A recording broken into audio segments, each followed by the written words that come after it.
Hi all, welcome to Learn Python. In continuation to our previous tutorials on functions in Python, here we are talking about a very powerful function, map function in Python. If you have heard about functional programming, then you might be knowing about the power of map, filter and reduce function. So we can use map, filter, reduce in Python as well. We can club that with Lambda function and we can really build powerful code. So let's understand what does it do.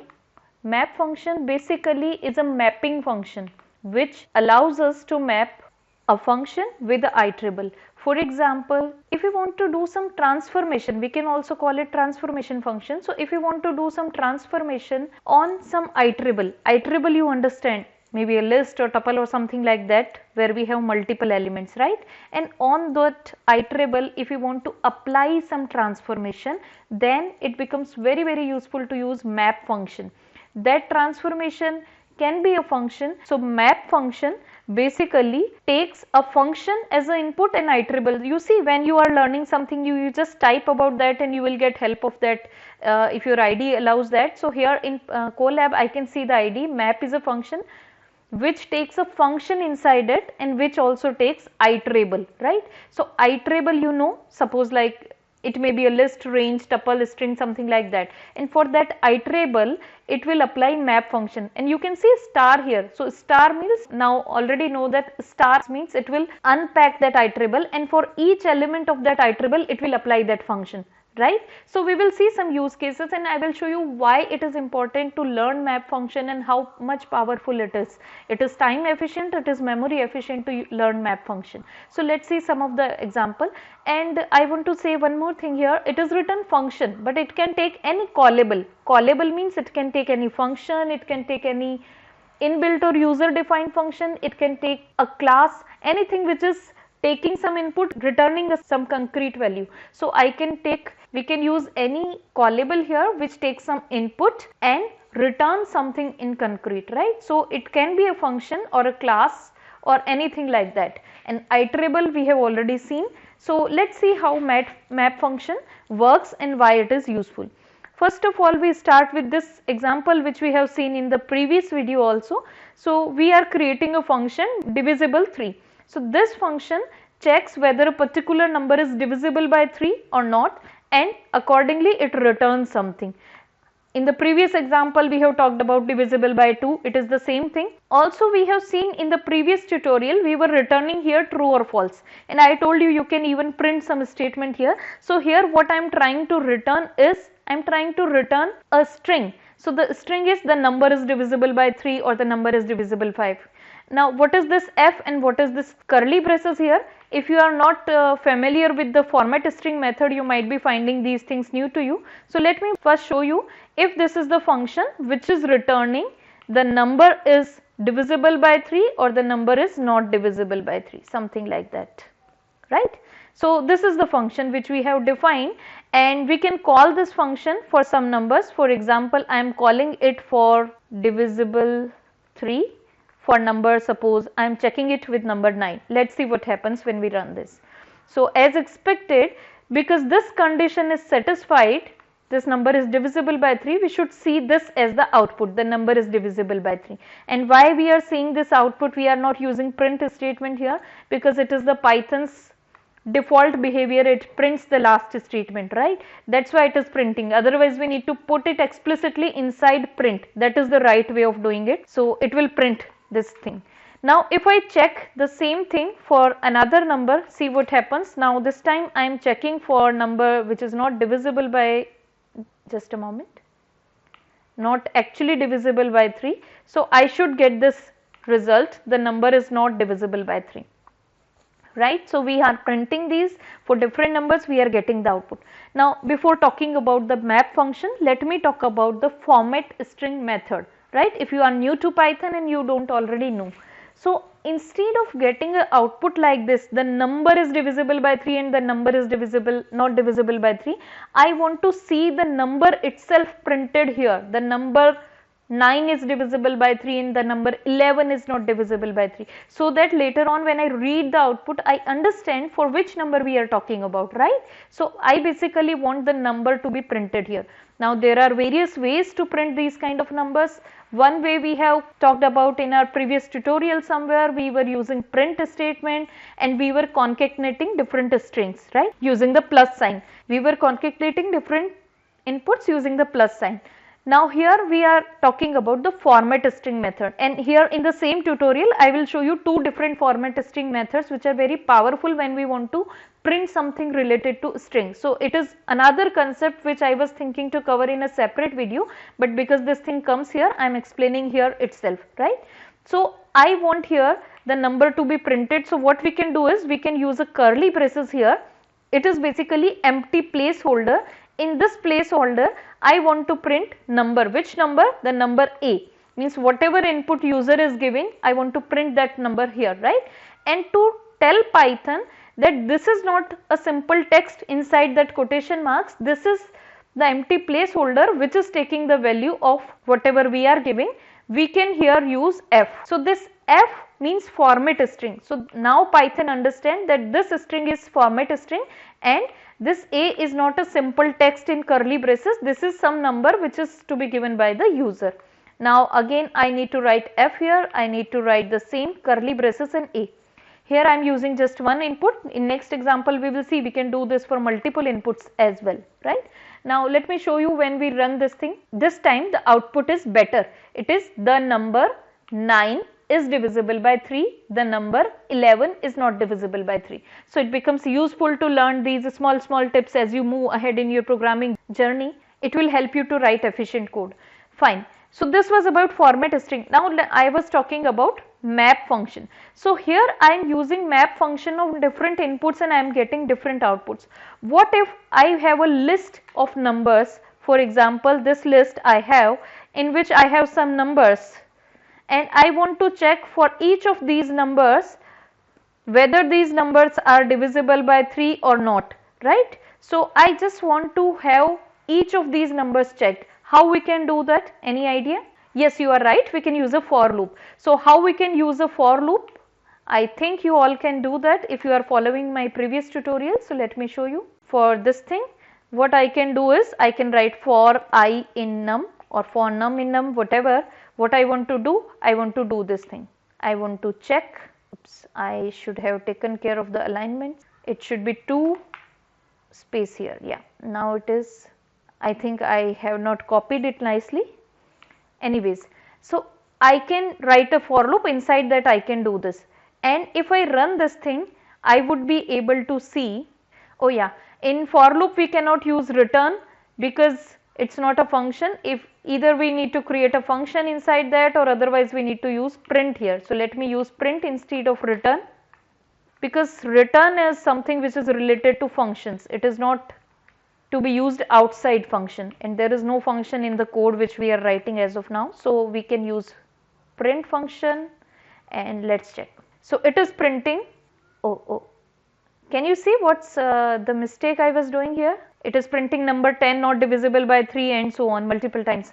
Can you check what's the mistake? Yeah, the mistake is I am writing a%3 equal to 0. It is checking for a, and I think and the value of a which is stored currently in Python's memory is 10. Maybe I have done something previously and a is stored as 10. That's why it is printing it for a. So I need to do it here I. So because we are iterating through all these numbers, for each element is in this list we want to do something. So it should be I here, it should be I here. Everywhere I need to replace a with I. Now see if it works fine. Oops. Yeah, so it is working fine for each of the members. Now the drawback of this thing is we need to write a for loop. So we need to write too much code here, and it is not only it takes more time because it needs to iterate for each of these elements, right. If instead we use map function, I'll show you how to use it, is more efficient because inside map function whatever iteration it runs, it is faster than the original for loop thing, and it is memory efficient also because we have not yet talked about memory thing in Python. So I am not talking about how it is memory efficient, but this is a better way to use map function for this kind of code. So how we can use map function? Let me show you here. So we can just use map. Inside that we can use the function which we want to use. So we were using this function divisible3 function. So this is divisible3 function, and this function we are using on which iterable? We are using on this list num. If we run this code, what will happen? We will get a map object, because it's the default behavior of map function that it does not give us output immediately. If we want to see the output, we need to put it inside list so that we can see. Now if I put it inside list, I can see all these elements, that number 34 is not divisible by 3, 45 is divisible by 3, and so on. And now you know that if you want these elements to be unpacked, you can use a star. So if I use a star in front of list of all these things, we will be able to see like this, but it is not a useful thing here. I was just showing you how you can unpack if you want, right? Now in Colab, if you want to undo, Control MZ is the shortcut which I was doing. One more thing you can do here is, because you are using map and divisible 3, you can also use lambda function, because divisible 3 is a function which can be shortened further by using lambda function. If you remember from our previous tutorial, so how you can do that is, so first of all you need list, inside that you need map, inside that you need a function which we will write here, and then you need to give the iterable which is num. Now this function which you are giving divisible 3, instead of that I am writing a lambda function here itself. So it is lambda and it takes one argument, so I can take x or a. I think we have taken a earlier, so let us take a, and it's checking whether the number is divisible by 3 or not. So %a %3 equal to 0, right? So it will give us true false, it will not print those statement here, it will give us true false. Let's see. So for the list we are getting true or false, so it becomes powerful thing.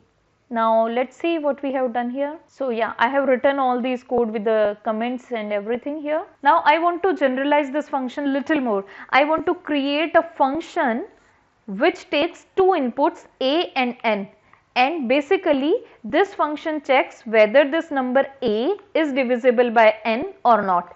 If the number a is exactly divisible by n, then it has to print something that this number is divisible by this, right? And otherwise it has to print this number is not divisible by this. So here we are taking two input, instead of earlier we were having just one input which was checking that it is divisible by that input, but here we want to make it more generalized, so I am writing this kind of a function.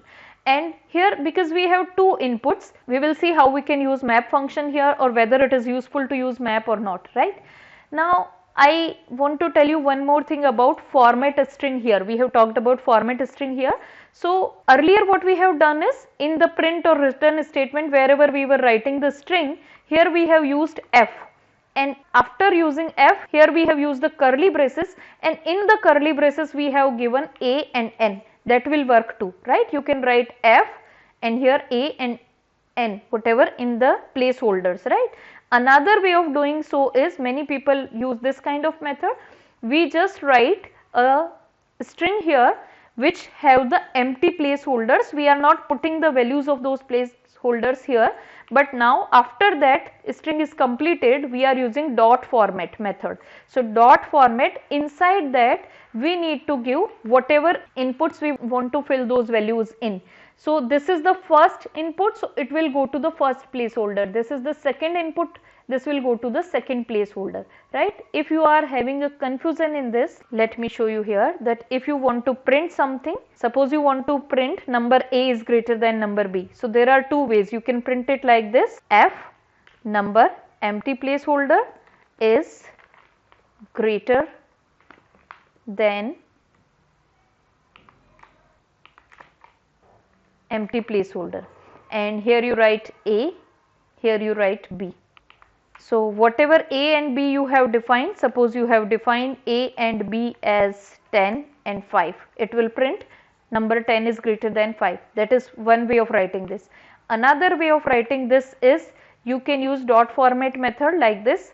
Just remove this f from here and a and b from here. These are the empty placeholders, and here you can write dot format and inputs in that particular order. So a comma b, it will print the same thing. So this was about format method for printing a string. Now let me show you that this is divisible n function, and if I check it for these inputs 2 and 5, 20 and 5, minus 20 and 5, I get number 2 is not divisible 5, number minus 20 is divisible by 5, right? And if we want to use this function for two iterables, one iterable here and another iterable here, so I can use for loop definitely. So this is first list, this is second list, and I can create a for loop like this. This is a nested for loop. So for I in number 1 this list, again for j in number 2 this list, I am doing checking this condition, I is exactly divisible by 0, then print this, otherwise print this, right? And this function is giving us these outputs. So there are 3 elements in num1, 3 elements in num2, so we are getting 9 combinations of statement here, right? If we want to use map function, so how we can use, this is num1, this is num2, and this is divisible function. Instead of print, I have used return here because the function has to return something when we call it to apply on some iterable, right? Now I am using, so I hope this is clear. If you have practiced for loop and nested for loops and control structure, you can write this kind of code yourself. Now if I want to use map for this, how we can use this? We can use, this is my num1 and num2, let me just copy it here, and which is my divisible n function. I just want to copy it also so that you can see it together when you are using it in map function. I am changing it to return because a function has to return something to be applicable on some iterable. So this is return, right. So these are my functions. So this is my functions, these are my iterables. Now I want to use it in map function and I want to see the output also in a list. So I am using list, inside that I am using map, inside that I need to write the name of the function. So name of the function is this divisible n, this one, and the iterables, here we have 2 iterables. So a is the first parameter and first parameter I want to take it to from the list num1. So num1. Second, I want to consider it to take the list num2. When I run this, what happens is we will not get 9 outputs as we were seeing in the previous thing. We are just getting 3 outputs. Basically what it is doing is it is applying the transformation on the first element of this and first element of this, second element and second element. See the output, number 12 is divisible by 2. So it is checking for first element of those, right? Number 30 is divisible by 3. So second element and third element. So this kind of transformation, when you apply a transformation in this order, that just on those respective elements of those iterable, then it becomes useful. Let's see if I add one more element here, what happens? It will not do anything for this iterable because it is doing one-to-one mapping, right? It is just mapping first with first element, second with second element and third with third. So because here we have 4 elements and here we just have 3 elements, it will take shorter iterable which is 3 and it will work for 3 iteration only. So you see here we are getting the same result. Now suppose I make one more element here, then 2, it will just give us the same output. So basically I hope you understood that when we want to use map function for 2 iterables, it will consider the same length or the shorter lengths of iterable and it will apply it in that order, that first element, second element, and what transformation it is applying, that we are defining here in the function. Whatever function we are writing, it is applying that transformation. So I hope it is useful and you understood map function. Now I would suggest you to do some practice combining map function with lambda function. In the next tutorial we will talk about filter and probably reduce functions as well.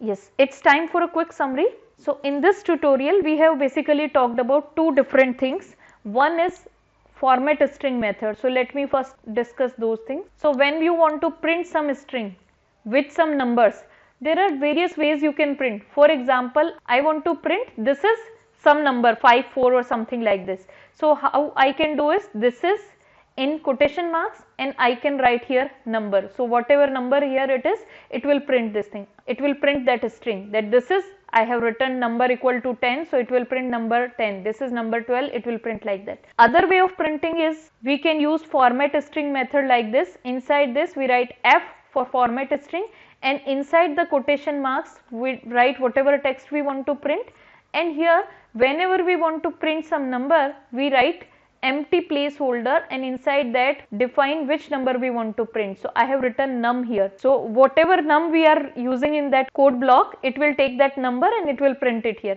Another way of printing is print.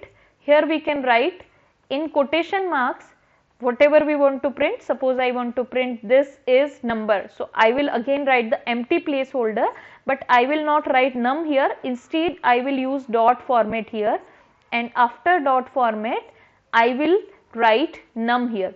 So if I have multiple numbers in multiple placeholders, I can define it separated by comma, and it will take that in that particular order. So this was format string method. Now we have also talked about map function in Python, which is a very powerful feature of functional programming. So map function, how it works is, map basically take a function, or I would say callable. Callable means it can be a function or a class, lambda function, whatever, which takes some inputs and returns some output. So it can be some callable, and here it takes iterable. So iterable means can be a list, tuple or whatever, on which we can have multiple elements on which we want to do the iteration.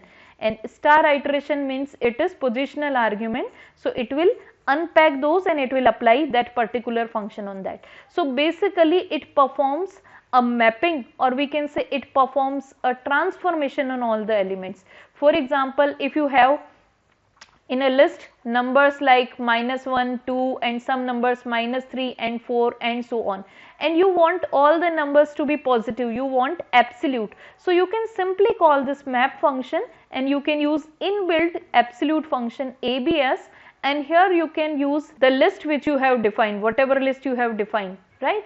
And if you want you have floating point numbers here, and if you want to convert these to integers, you can simply call int, which is inbuilt function on this list, and it will convert those to integer. So it's really handy. If you have strings here, if you want to convert those to uppercase, lowercase or something like that, you can use inbuilt functions and quickly transform your iterable in one line of code, right? So it is useful. And how we use it for functions, so we have seen we use map and some function here, whatever user defined functions we have written, and here we can write whatever iterable we have. For example, we have a list or something like that, and when we run this thing, we get a map object as the output. We don't see the output. It is doing memory efficient operations. If we want to see the output, we need to put it inside list so that we can see all the elements of this list. And if we want to use two iterables here, what we can do is, so if we have multiple iterables, we can similarly use map function. So map, and here we have some callable or function. Here we have iterable 1, iterable 2, and definitely if we want to see the output, we want to put it inside the list. And when we run this, what it does is it check the number of elements in the iterable, and it works on the shorter iterable. For example, here I have 3 elements and here I have 5 elements, 10, 20, 30, 40, 50. It will just work on 3 elements because this is shorter. And how it will work is, it will take first element of this and first element of this, and it will apply the transformation. It will take second element, and it will apply the transformation. Third element, it will apply the transformation. So basically it will not apply the transformation for all combination, it will apply the transformation for the corresponding element, and number of elements it will take from the shorter element. It will not perform the cyclical operation. If you are coming from R and you are trying to think about that, it will not do that. So I hope it is useful for you. Stay tuned. Thank you for watching.